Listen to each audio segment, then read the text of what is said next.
In this episode, screaming from your fucking guts and looking like Maria Callas singing Casta Diva. And then there's that flower in the mouth. It's the ultimate gag. 1,000 thoughts radiating through the canvas, screaming to get out. But all you see is this stem blocking the exit. And they are decked out in trendy ass clothes.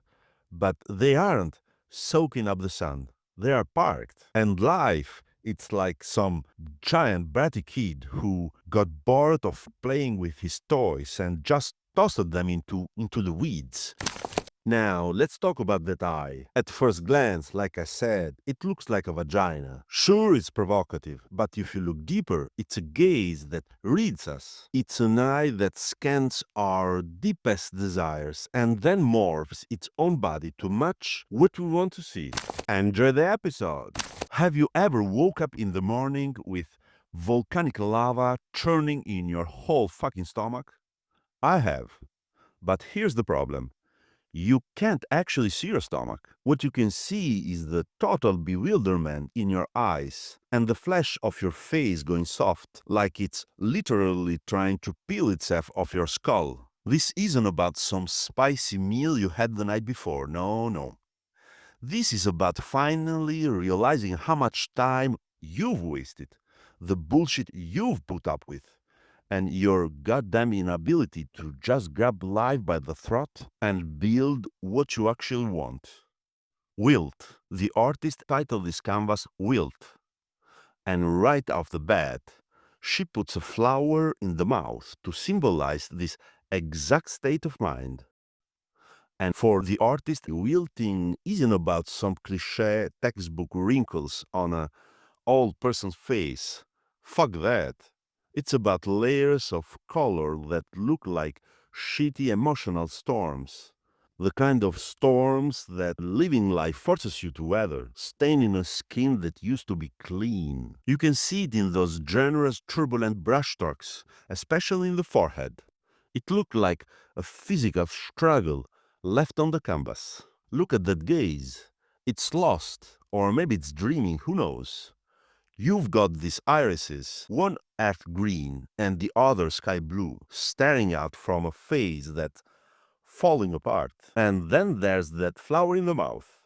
It's the ultimate gag. 1,000 thoughts radiating through the canvas, screaming to get out. But all you see is this stem blocking the exit, because it's the silence of someone who is decaying on the inside, while the world expects them to stay pretty, pretty, pretty, like a flower. Is it actually possible to balance on a thin, shitty line between screaming from your fucking guts and looking like Maria Callas singing Casta Diva? Well, Inès Longevial somehow pulls it off with this canvas. She calls it red scream, but for us, this could easily be Casta Diva. Is that moment where everything is burning down, but you've still got an audience to please, you know what I mean? It's like the padded punch. Look at the way she uses color. It's thick, it's doughy. The contrasts are definitely there, but they are mitigated. Ines wants to hit you, but she's worried about bruising your skin, so she puts a pillow in the way first. She is giving you a visceral scream, but she's polite enough to hang you earplugs before she lets it rip. The color doesn't slap you in the face, it smothers you slowly. The subject in this painting knows the deal. She's read the instruction manual on how to be a person in this society, even while she feels her own goddamn guts and bones shattering into a million pieces. She remembers to do it with elegance. You're allowed to have a breakdown, but make sure it's aesthetic. Make sure it's fashionable. It's a scream that has been filtered through a social etiquette that won't let you just be ugly. Ugly, ugly, ugly, ugly. So, are you screaming because you are free? Or are you screaming because you are performing?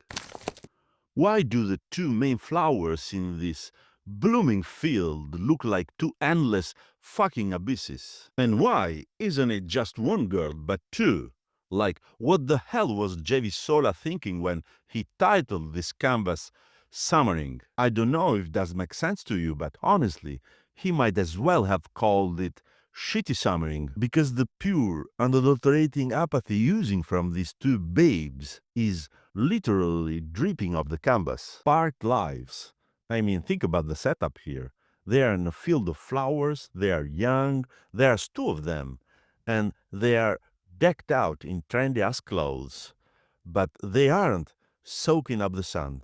They are parked. And life, it's like some giant bratty kid who got bored of playing with his toys and just tossed them into the weeds. They are just there, waiting for the battery recharge that you know never comes. And it is what it is. The generational collapse. And here's the most disturbing part. They just accept the role. It's not just one girl having a bad day, it's both of them. It feels like a representation of an entire generation. They've got the look, they've got the setting, they've got the youth, but the lights are off, dead. Nobody's home. They are accepting this state of absolute nothingness as if it's the only reality available. And I, at this point, just have some whys, and I hope you too.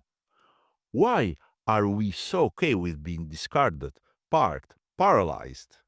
Why is the grass so green, the flowers so colored, while the souls are so gray? And, it doesn't get any easier from here.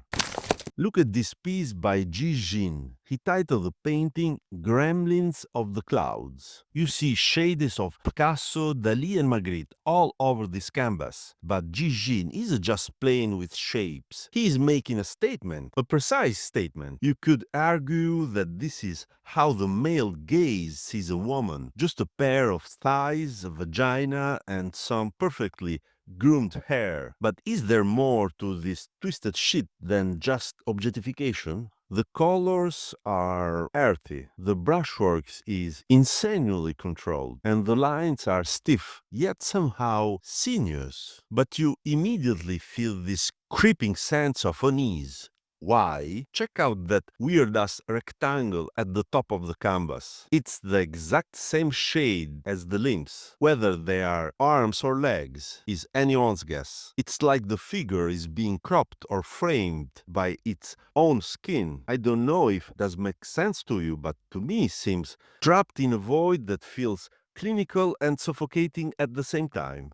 Now, let's talk about that eye. At first glance, like I said, it looks like a vagina. Sure, it's provocative, but if you look deeper, it's a gaze that reads us. It's an eye that scans our deepest desires and then morphs its own body to match what we want to see. It's a shapeshifter. It's about the terrifying way we lose ourselves just to become the object of someone else's hunger. It's not just gremlin in the clouds, it's the monster of a self-erasure. So, we've gone from wilting souls to apathetic youth to elegant screams, and finally to this, a cyclops made of desire. Stop just looking and start seeing the lava underneath.